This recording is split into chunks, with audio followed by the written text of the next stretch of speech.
So you all know, so you all know that Spider-Man No Way Home came out on Friday of, I believe, last week, or maybe this week. I don't know. I lost all track of time during uh, Christmas break. But we all know that Spider-Man No Way Home has come out recently, and I would like to share my thoughts on this movie. Now, this video will contain some spoilers, and if you haven't seen the movie yet, you should probably click off. But if you don't really mind minor spoilers, then that's fine. I don't think I will be spoiling anything too big. So for starters, at the very beginning, we get introduced that Mysterio what Mysterio has spread about Spider-Man being Peter Parker has affected Peter's life largely. Everyone now stares at him in the streets, and there's this whole riot that says Mysterio was right, and everyone thinks that Peter is a murderer. So then Peter goes to Doctor Strange and asks him to cast a spell to make everyone forget that Spider-Man is Peter Parker, and that results in everyone that knows that Peter Parker is Spider-Man and who Peter Parker is will come in from different universes and try to pretty much attack Peter, I guess. Well, for the most part it's just the villains. And um so he asked Strange so after Strange cast that spell, that's what happened. And we get to the end of the movie, and at the end of the movie, he has to cast a spell to make everyone forget who he is. And everyone at the end everyone forgot who Peter Parker is, and he's just fresh, clean slate.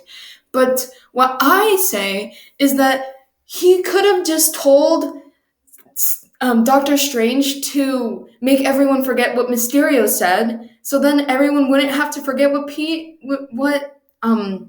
that Peter is Spider-Man, and he'd be good as Spider-Man. Like, no one would know that Peter is Spider-Man. I need to rant about this movie. That's why I'm making this video. Anyway, let's go to the villains now. So, villain number one, they brought back Green Goblin, which I was pretty happy about, but what I didn't like was that they portrayed most of the villains as their evil side of them is possessing them. And as you know, in the original Spider-Man movies, that's not the case.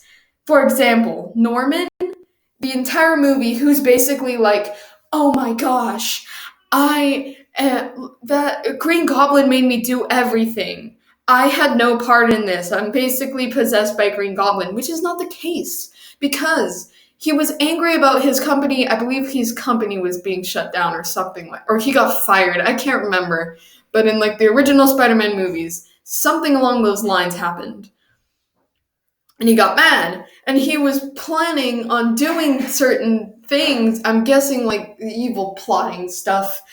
And the Green Goblin actually just made him react to that stuff, made him do the stuff that he was planning to do. He just basically told him what you should do about this, and this will help you with your plan with yourself and stuff. He made Norman act upon his feelings. And without the influence of Green Goblin, he probably wouldn't have done those things very quickly as he did, but he would probably still do those things. Now, Doc Ock, on the other hand, the movie portrays him as being like possessed by the arms, or the not arms, arms. Yeah, they are arms. Sorry, the arms that he has on his back, and like they whisper in voices to him what he should do. It's basically the same case as Norman, and this is basically just the same character done twice, and it ruins the characters. Once again, he was saying, "Oh my gosh, I'm so powerful now." I can't really remember what his motives were. I think he was trying to bring back his like wife or something. I think his wife died and like he was sad. I don't remember. I haven't seen the original Spider-Man movies, so don't get angry with me in the comments. Anyway, so yeah, pretty much the same case with Norman. He probably would have done all those things without the influence of his arms, and I'm pretty